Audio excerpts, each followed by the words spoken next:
നമ്മിൽ പല ആളുകളും ധാരാളം സംസാരിക്കാൻ ഇഷ്ടപ്പെടുന്നവരാണ്.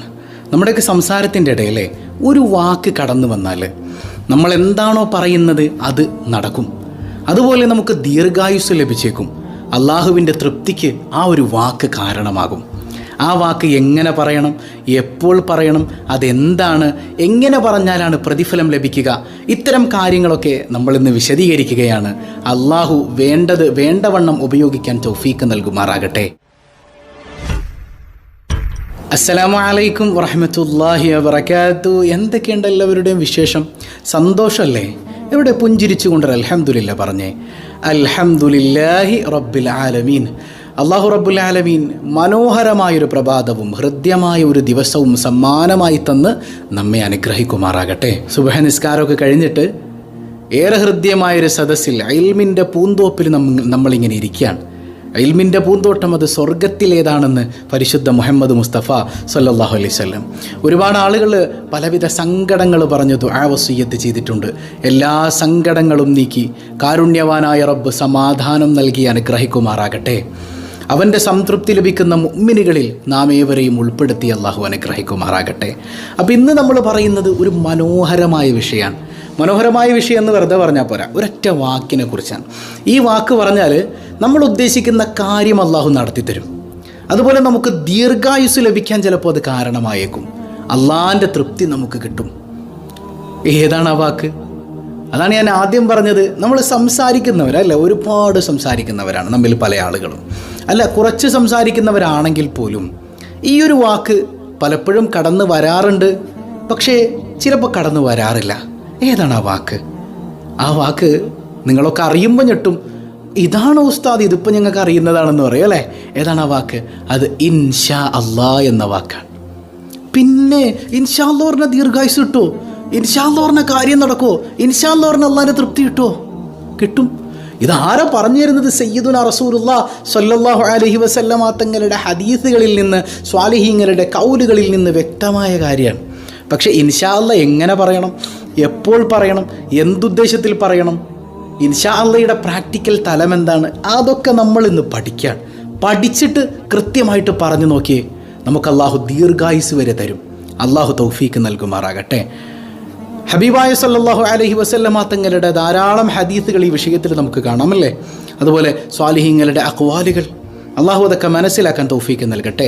വലാ തഖൂലന്ന ലിശൈഇൻ ഇന്നി ഫാഇലുൻ ദാലിക ഗദൻ ഇല്ലാ അയ്യശാ അല്ലാഹ്. ഞാൻ നാളെ അക്കാര്യം ചെയ്യും എന്ന് നീ പറയരുത്. നാളെ ഞാൻ വരാം, അല്ലെങ്കിൽ നാളെ ഞാനത് ചെയ്യാം. അപ്പോൾ ഒരാൾ നമ്മളോട് പറയണം, എടാ അത് ശരിയായില്ലല്ലോ, നീ അത് ശരിയാക്കി തന്നില്ലല്ലോ, ഞാൻ നാളെ വരാം എന്ന് നീ പറയരുത്. ഇല്ല അയ്യശാ അല്ലാഹ്, ഇൻഷാ അല്ലാഹ് എന്ന് ചേർത്തു പറയാതെ. അപ്പോൾ ഒരു കാര്യം നമ്മൾ സംസാരിക്കുമ്പോൾ ഇൻഷാ അല്ലാഹ് ഞാൻ നാളെ വരാട്ടോ എന്ന് പറയണം.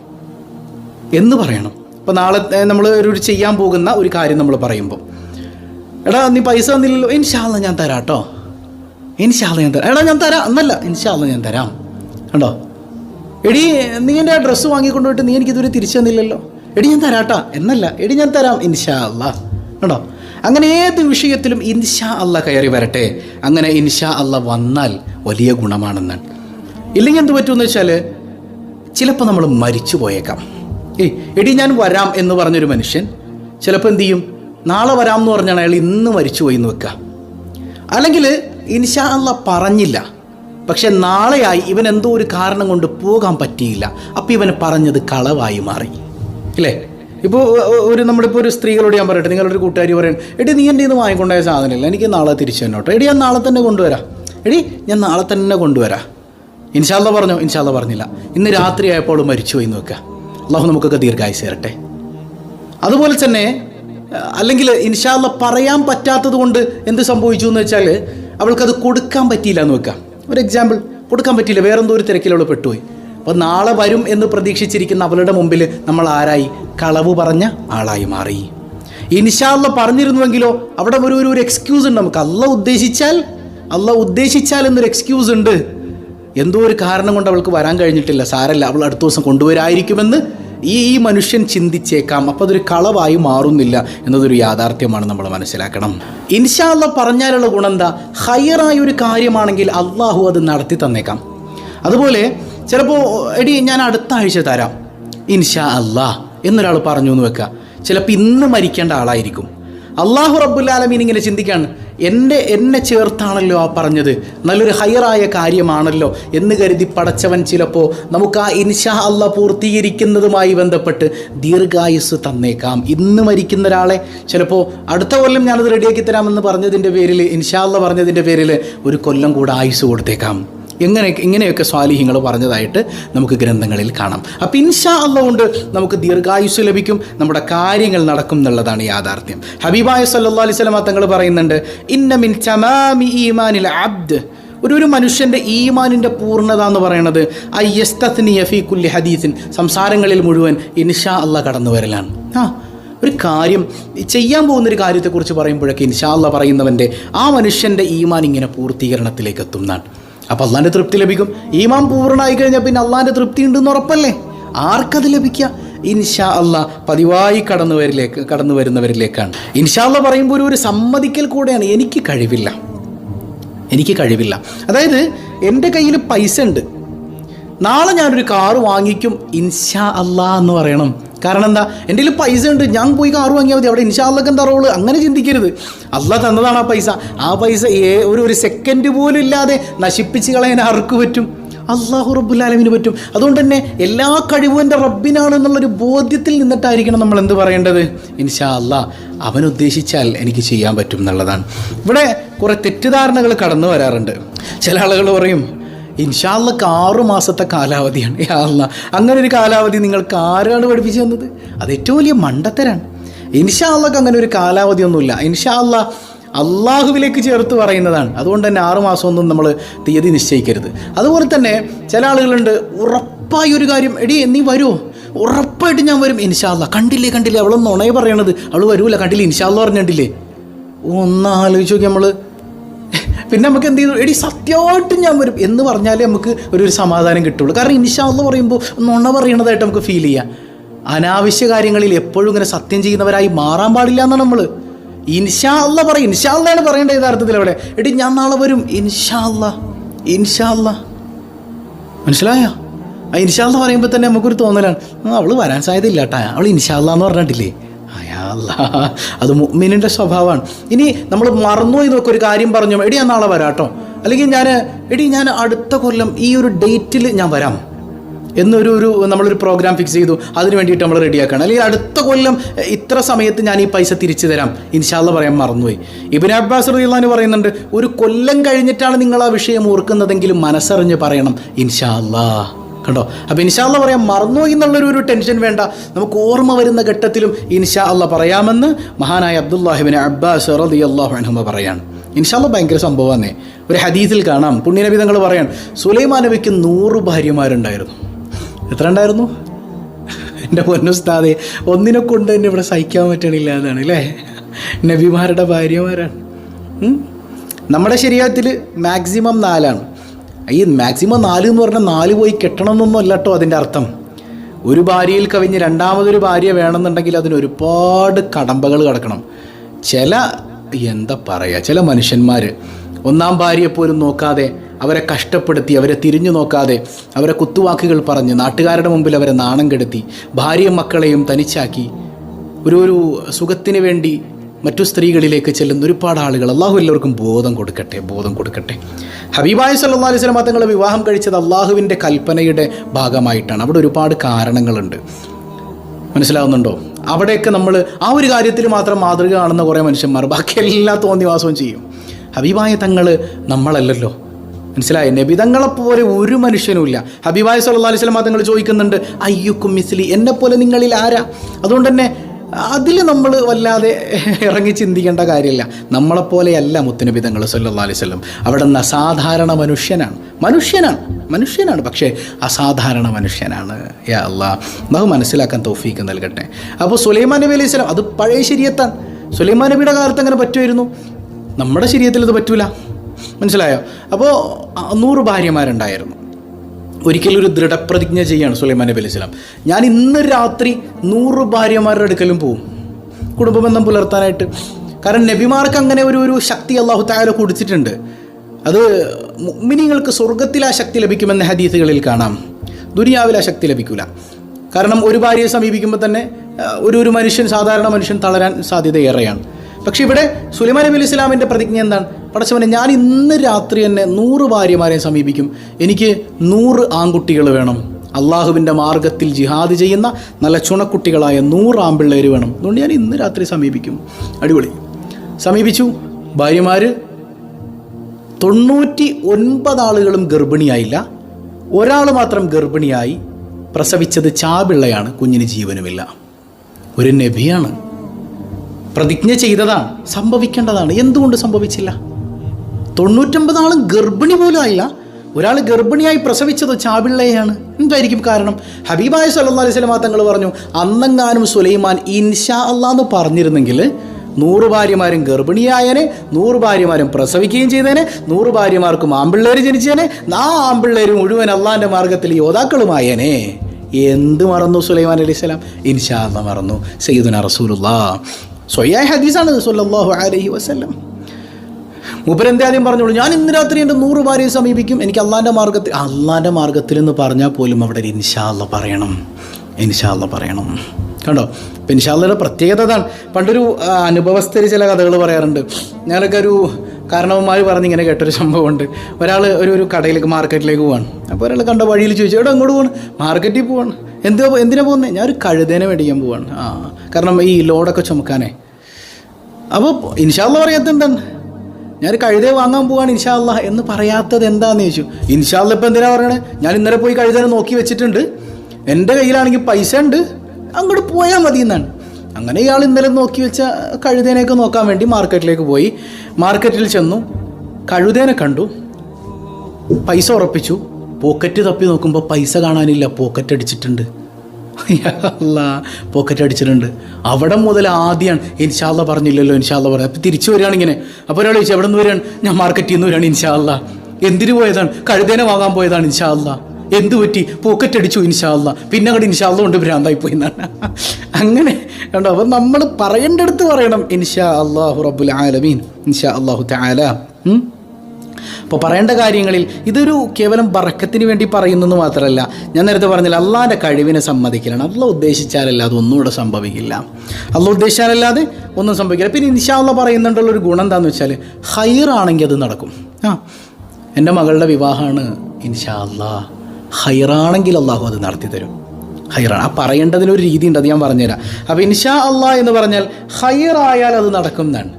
ഇപ്പോൾ നമ്മൾ പള്ളിക്കാട്ടിലേക്ക്, ഖബർസ്ഥാനിലേക്ക് പുരുഷന്മാരിങ്ങനെ പോകുമ്പോൾ പ്രത്യേകം സലാം പറയൽ സുന്നത്തുണ്ട്. എങ്ങനെ നമ്മൾ പറയാം? അസ്സലാമു അലൈക്കും ദാറ ഖൗമിൻ മുഅ്മിനീൻ വ ഇൻഷാ അല്ലാഹു ബിക്കും ലാഹിഖൂൻ. എന്നാണ് പറഞ്ഞത്? ഖബർസ്ഥാനിൽ കഴിയുന്നവരെ, ഖബറാളികളെ, നിങ്ങൾക്ക് അള്ളാഹുവിൻ്റെ സലാം ഉണ്ടാകട്ടെ. പിന്നെ വ ഇൻഷാ അല്ലാഹു ബിക്കും ലാഹിഖൂൻ, ഇൻഷാ അല്ലാഹ് നമ്മൾ തീർച്ചയായും കണ്ടുമുട്ടും എന്ന് പറഞ്ഞാൽ ഞാനും മരിക്കും എന്നാണ് പറഞ്ഞത്. അപ്പോൾ ഇൻഷാ അല്ലാഹ് പറഞ്ഞില്ലെങ്കിൽ നമ്മൾ മരിക്കൂലേ? പിന്നെ എന്തിനാ അവിടെ ഇൻഷാ അല്ലാഹ് പറയണത്? ഇൻഷാ അല്ലാഹ് പറഞ്ഞാലേ നടക്കൂ എന്നുണ്ടെങ്കിൽ എന്ത് പറയാം? ഇൻഷാ അല്ലാഹ് പറഞ്ഞില്ലെങ്കിൽ മരിക്കൂല, അതുകൊണ്ട് നമുക്ക് കാലാകാലം ജീവിക്കാം, അങ്ങനെയാണോ അതിൻ്റെ അർത്ഥം? അല്ലല്ല. അവിടെ ഇൻഷാ അല്ലാഹ് പറയണതിൻ്റെ ഒരു ഉദ്ദേശം എന്താണെന്ന് വെച്ചാൽ, ഇൻഷാ അല്ലാഹ് സ്വാലിഹീങ്ങളോടൊപ്പം എനിക്ക് ചേരാൻ കഴിയണം.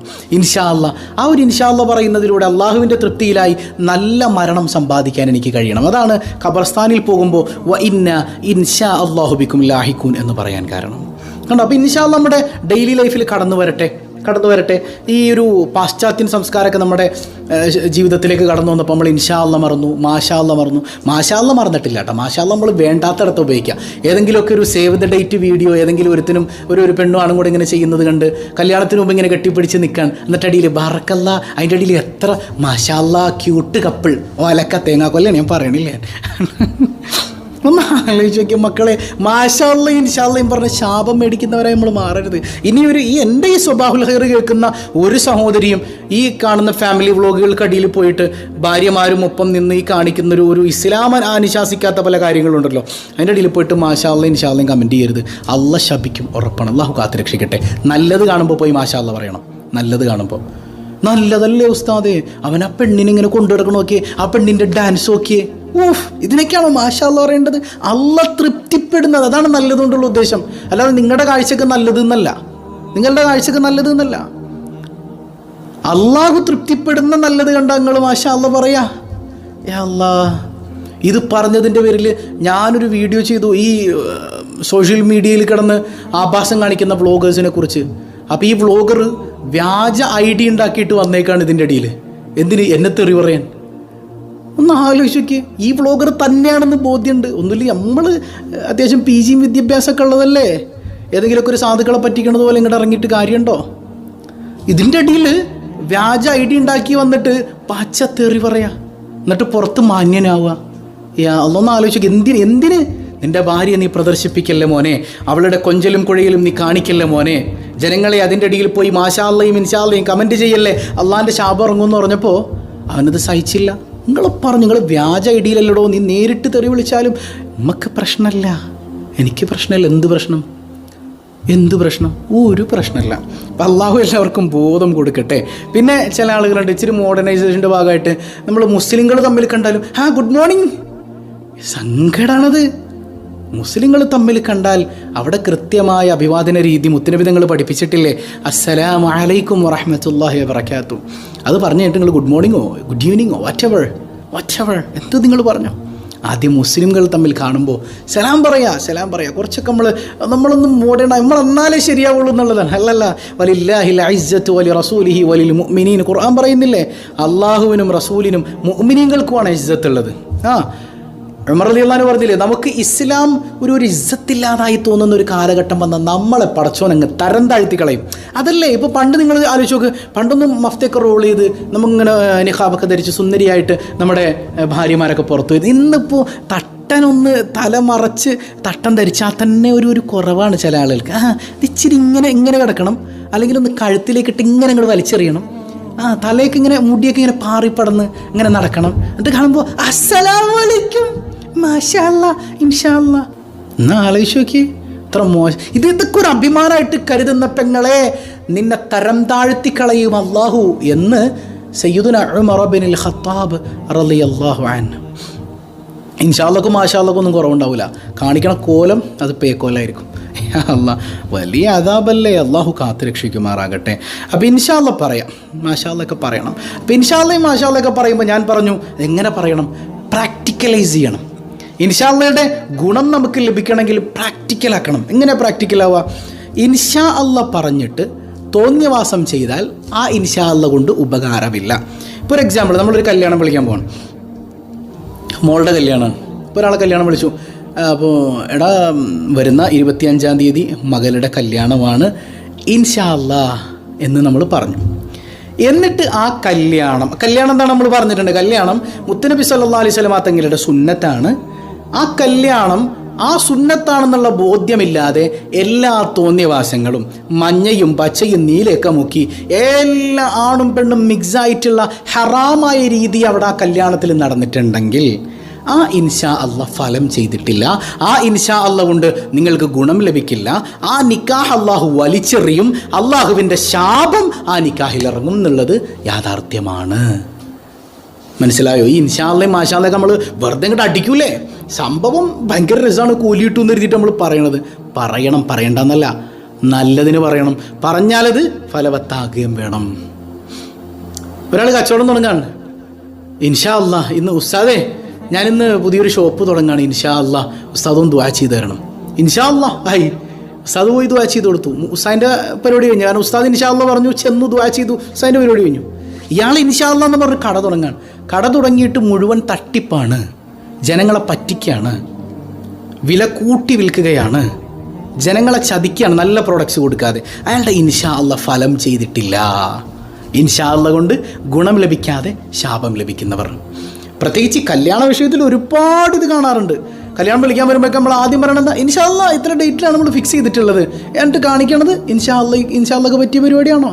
അപ്പോൾ ഇൻഷാ അല്ലാഹ് ഗുണം ചെയ്യൂല.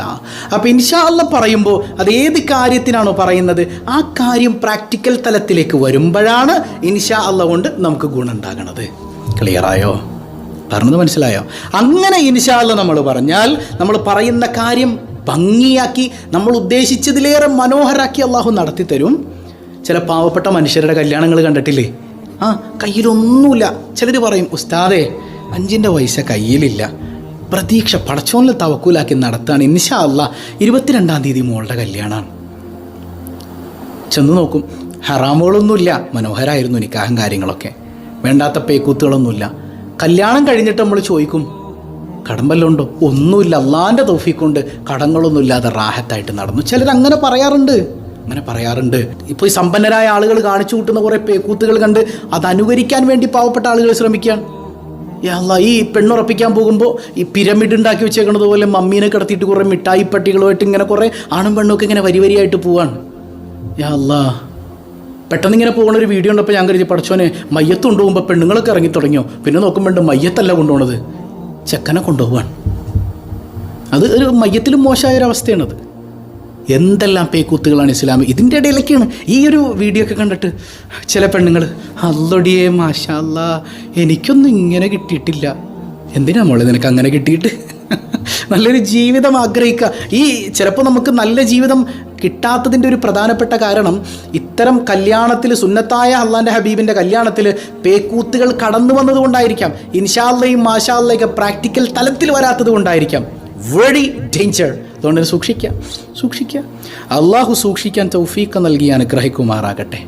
അപ്പോൾ ഏതായാലും ഇൻഷാ അല്ലാഹ് നമ്മൾ എന്തൊക്കെ ഗുണമുണ്ടെന്ന് പറഞ്ഞു. ഇൻഷാ അല്ലാഹ് ചൊല്ലിയാൽ ദീർഘായുസ് ലഭിച്ചേക്കാം, കാര്യം നടന്നേക്കാം, അള്ളാഹു അത് ഹൈറാക്കി തന്നേക്കാം, അള്ളാഹുവിൻ്റെ തൃപ്തി ലഭിക്കാൻ അത് കാരണമാണ്.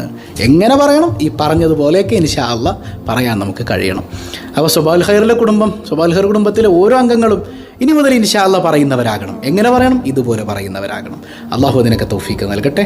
പതിവായി ചൊല്ലുന്ന ദിക്ർ സുബ്ഹാനല്ലാഹി വബിഹംദിഹി عدد خلقه ورضا نفسه وزنة عرشه ومداد كلماته سبحان الله وبحمده عدد خلقه ورضا نفسه وزنة عرشه ومداد كلماته سبحان الله وبحمده عدد خلقه ورضا نفسه وزنة عرشه ومداد كلماته. പലരും ദുആ കൊണ്ട് വസിയ്യത്ത് ചെയ്തിട്ടുണ്ട്. എല്ലാവരുടെയും മുറാദുകൾ അള്ളാഹു ഹാസിലാക്കട്ടെ. അതുപോലെ ചെറുപ്രായത്തിൽ മക്കൾ മരണപ്പെട്ടു പോയവർ, മാരകമായ രോഗത്തിനടിമപ്പെട്ടവർ, അതുപോലെ ഭർത്താവ് മരണപ്പെട്ടവർ, ഒരുപാട് നാൾ കൂടുതൽ ജീവിക്കാൻ കഴിഞ്ഞില്ല, ഒന്നിച്ച് ജീവിക്കാൻ കഴിഞ്ഞില്ല ഉസ്താദെ എന്ന സങ്കടം പറഞ്ഞവർ, യാ അല്ലാഹ് ഭർത്താവ് വിസിറ്റിങ്ങിന് പോയിട്ട് 15 ദിവസമായി ജോലിയൊന്നും കിട്ടിയില്ല എന്ന് പറഞ്ഞവർ, അങ്ങനെ തുടങ്ങി ഒരുപാട് സങ്കടങ്ങൾ പറഞ്ഞവരുണ്ട്. അല്ലാഹു റബ്ബുൽ ആലമീൻ നമ്മുടെ ജീവിതത്തിലുടനീളം ബറക്കത്ത് നൽകുമാറാകട്ടെ. അൽഹംദുലില്ലാഹി റബ്ബിൽ ആലമീൻ. അല്ലാഹുമ്മ സ്വല്ലി അലാ സയ്യിദിന മുഹമ്മദിൻ വഅലാ ആലി സയ്യിദിന മുഹമ്മദ്. അർഹമുർ-റഹീമായ കരുണക്കടലായ കരുണാവാരിധിയായ റബ്ബേ, നിന്റെ തൃപ്തിയല്ലാതെ ഞങ്ങളിലില്ല അല്ലാഹ്. നീ തൃപ്തിപ്പെടുന്ന മുഅ്മിനീങ്ങളിൽ ഞങ്ങളെ ഉൾപ്പെടുത്തണേ റഹ്മാനെ. പടച്ചവനെ, നീ തൃപ്തിപ്പെടാത്ത ശൈത്വാൻ്റെ അടിമകളാക്കി ഞങ്ങളെ നീ മാറ്റല്ലേ അല്ലാഹ്. മുത്തഖീങ്ങളിൽ പെടുത്തണേ അല്ലാഹ്. ഹറാം കലരാത്ത ഹലാലായ ജീവിതം നൽകണേ അല്ലാഹ്. നീ തൃപ്തിപ്പെട്ട വേഷം ധരിക്കാൻ, നീ തൃപ്തിപ്പെട്ടത് പറയാൻ, നീ തൃപ്തിപ്പെട്ട പാതയിലായി നടക്കാൻ, നീ തൃപ്തിപ്പെട്ടത് അനുധാവനം ചെയ്യാൻ ഞങ്ങൾക്ക് നീ ഭാഗ്യം നൽകണേ അല്ലാഹ്. ഹബീബായ സല്ലല്ലാഹു അലൈഹി വസല്ലമ തങ്ങളുടെ സുന്നത്തുകളെ പരിഹസിക്കുന്നവരിൽ നീ ഞങ്ങളെ പെടുത്തല്ലേ അല്ലാഹ്. നിന്റെ ശാപം വാങ്ങുന്നവരിൽ പെടുത്തല്ലേ അല്ലാഹ്. ഹബീബായ തങ്ങളാൽ ശപിക്കപ്പെടുന്നവരിൽ നീ പെടുത്തല്ലേ അല്ലാഹ്. അവിടുത്തെ സുന്നത്തുകളെ അനുധാവനം ചെയ്ത് അവിടുത്തെ മദ്ഹുകൾ പറഞ്ഞ് സ്വലാത്തുകൾ ചൊല്ലി ജീവിക്കാൻ നീ ഞങ്ങൾക്ക് തൗഫീഖ് നൽകണേ അല്ലാഹ്. യാ റബ്ബന, നിന്റെ തൃപ്തിയല്ലാതെ ഞങ്ങൾക്കൊരാളുടെ തൃപ്തിയും വേണ്ട റബ്ബേ. നിന്റെ തൃപ്തി ലഭിച്ചാൽ ആരംഭപ്പൂവായ തങ്ങളുടെ തൃപ്തി ഞങ്ങളിലുണ്ടല്ലോ അല്ലാഹ്. സ്വാലിഹീങ്ങളുടെ തൃപ്തി ഞങ്ങളിലുണ്ടല്ലോ അല്ലാഹ്. നീ തൗഫീഖ് നൽകണേ തമ്പുരാനെ. പൈശാചികത ഞങ്ങളിൽ നൽകല്ലേ അല്ലാഹ്. സിഹർ കൊണ്ട്, കണ്ണേർ കൊണ്ട്, മറ്റ് പിശാചിൻ്റെ ഉപദ്രവം കൊണ്ട് ബുദ്ധിമുട്ടുന്നവർ എല്ലാവർക്കും ശമനം നൽകണേ റഹ്മാനെ. അർഹമുർ-റഹീമായ റബ്ബേ, കടം കൊണ്ട് നെട്ടോട്ടമോടുന്നവരുടെ കടങ്ങളൊക്കെ നീ വീട്ടണേ അല്ലാഹ്. ഇൻഷാ അല്ലാഹയും മാഷാ അല്ലാഹയും അൽഹംദുലില്ലയും സുബ്ഹാനല്ലാഹയും ഒക്കെ വേണ്ടതുപോലെ വേണ്ട സ്ഥലത്ത് പ്രയോഗിച്ച് നീ തൃപ്തിപ്പെടുന്നവരിൽ ഉൾപ്പെടാൻ ഞങ്ങൾക്ക് തൗഫീഖ് നൽകണേ അല്ലാഹ്. യാ റബ്ബന, വിവാഹപ്രായമെത്തിയവർക്ക് അനുയോജ്യരായ ഇണകളെ നൽകണേ അല്ലാഹ്. കടങ്ങളുള്ളവരുടെ കടങ്ങൾ വീട്ടണേ അല്ലാഹ്. പ്രവാസികളുണ്ട്, ജോലിയിൽ ബറക്കത്ത് ചെയ്യണേ അല്ലാഹ്. ജോലി ഇതുവരെ ലഭിച്ചിട്ടില്ല എന്ന് പറഞ്ഞവർ അല്ലാഹു എന്ന് എളുപ്പമാക്കണേ അല്ലാഹ്. യാ റബ്ബന, ഞങ്ങളുടെ തൊഴിലുകൾ മറ്റു മേഖലകളിൽ അഭിവൃദ്ധി നൽകണേ അല്ലാഹ്. മക്കളില്ലാതെ വേദനിക്കുന്നവരുടെ കണ്ണുനീർ തുടയ്ക്കണേ അല്ലാഹ്. ഗർഭിണികൾക്ക് സുഖപ്രസവം നൽകണേ അല്ലാഹ്. ഞങ്ങളുടെ പൊന്നുമക്കളെ സ്വാലിഹീങ്ങളാക്കണേ അല്ലാഹ്. മുത്തഖീങ്ങളാക്കണേ അല്ലാഹ്. കൺകുളിർമയേകുന്ന സന്താനങ്ങളാക്കണേ അല്ലാഹ്. പടച്ചവനെ, ഒരുപാട് മക്കൾ പലവിധ എക്സാമുകൾ എഴുതുന്നവർ, UPSC എക്സാമിന് വേണ്ടി പ്രിപ്പയർ ചെയ്യുന്നവർ, അതുപോലെ നീറ്റിന് വേണ്ടി മറ്റു പല എക്സാമുകൾക്കും വേണ്ടി പ്രിപ്പയർ ചെയ്യുന്നവർ, 10th-നും +2-നും വേണ്ടി, അതുപോലെ മദ്രസയിലെ എക്സാമുകൾ എല്ലാ എക്സാമുകളിലും നീ വിജയം നൽകണേ റഹ്മാനെ. അർഹമുർറാഹിമായ കരുണക്കടലായ റബ്ബേ, പടച്ചവനെ, നീ ഞങ്ങളെ കൈവെടിയല്ലേ അല്ലാ, നീ ഞങ്ങളെ കൈവെടിയല്ലേ അല്ലാ. വീടില്ലാത്തവർക്ക് ഖൈറായ ഭവനം നൽകണേ അല്ലാ. യാ റബ്ബന. പലവിധ രോഗങ്ങൾ കൊണ്ട് പ്രയാസപ്പെടുന്നവർ, മാറാ രോഗങ്ങളെ തന്ന് പരീക്ഷിക്കല്ലേ അല്ലാ. എത്രയെത്ര ക്യാൻസർ പേഷ്യൻസ് ആണ്, നീ പരിപൂർണ്ണ സൗഖ്യം നൽകണേ അല്ലാ. ക്യാൻസർ ബാധിച്ച കുഞ്ഞുമക്കൾക്ക് നീ ശിഫ നൽകണേ അല്ലാ. അവരുടെ മാതാപിതാക്കൾക്ക് ക്ഷമ നൽകണേ അല്ലാ. അർഹമുർറാഹിമായ റബ്ബേ, പലവിധ വേദനകൾ, പ്രത്യേകിച്ച് മൈഗ്രെയിൻ കൊണ്ട് പ്രയാസപ്പെടുന്ന ഒരുപാട് ആളുകൾ, എല്ലാവർക്കും ശമനം നൽകണേ അല്ലാ. അള്ളാഹുവേ, ഞങ്ങളിൽ നിന്ന് മൺമറഞ്ഞ മാതാപിതാക്കൾ, ബന്ധുമിത്രാദികൾ എല്ലാവർക്കും മഗ്ഫിറത്ത് കൊടുക്കണേ അല്ലാ. എപ്പോഴാണ് ഞങ്ങൾ മരിക്കുന്നതെന്നറിയില്ല. ഈമാന് സലാമത്താക്കണേ അല്ലാ. ഈമാനില്ലാതെ കാഫിറായി പോകുന്നവരിൽ ഞങ്ങളെ നീ പെടുത്തല്ലേ അല്ലാ. മുബ്തദിഉകളിൽ പെടുത്തല്ലേ അല്ലാ. അഹ്ലുസുന്ന വൽ ജമാഅയിലായി ജീവിച്ചു മരിക്കാൻ നീ ഞങ്ങൾക്ക് തൗഫീഖ് നൽകണേ അല്ലാ.